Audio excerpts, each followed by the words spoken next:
पनवेल महानगरपालिकेच्या सार्वत्रिक निवडणुकीत अनेक ठिकाणी जनजागृती पथनाट्य सादर करत आहे.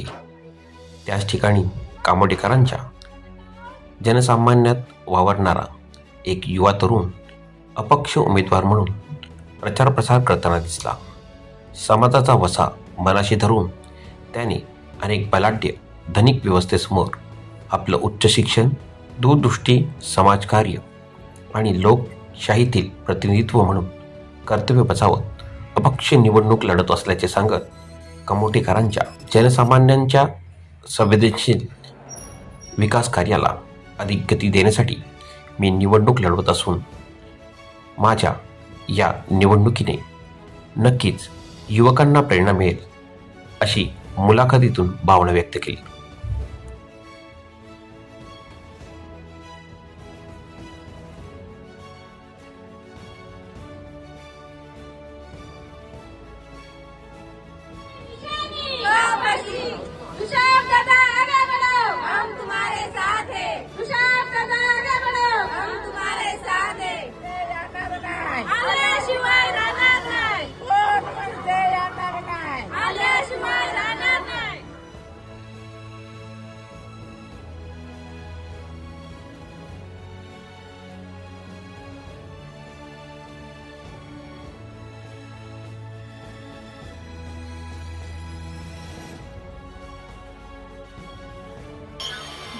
गोंदिवली साहेब, पनवेल महानगरपालिका 2025-26 ची निवडणूक चालू आहे. आपण अपक्ष उमेदवार म्हणून निवडणूक लढत आहात. कसा जनतेचा प्रतिसाद आहे? नाव आणि परिचय देऊन पूर्ण सविस्तरपणे सांगा. नमस्कार, मी ऋषभ जयवंत गोंदी, प्रभाग क्रमांक 12D मधून उमेदवार आहे.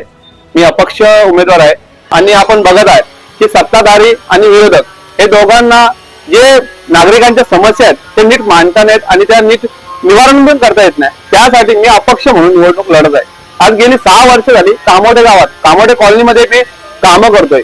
बघायला गेले तर माझी कामांची पोचपावती म्हणून आपण इथे बघू शकताय. मी पूर्ण माझी कामं जी केलेली आहेत त्यांनी मी इथे टाकलेली आहेत. त्याचप्रमाणे माझा वचननामा देखील मी इथे दिलेला आहे. तर आपण बघत आहात की कामोडेमध्ये भरपूर सुख सुविधा कमी पडतात. तो तोडा त्यातला पाण्याचा प्रश्न झाला, घर टॅक्स झाला, हे सगळे असे भरपूर प्रश्न आहेत.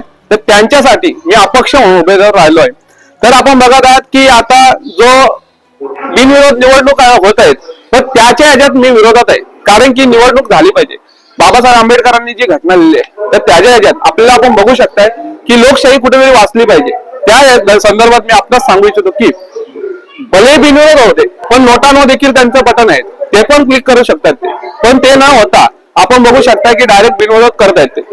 त्यामुळे मी आपल्या सर्वांना एक विनंती करतोय की मी येत्या 15 तारखेला आपला मतदान होत आहे. मी ऋषभ जयवंत गोंदी, प्रभाग क्रमांक 12D मधून आपली निशाणी आहे कब्बशी.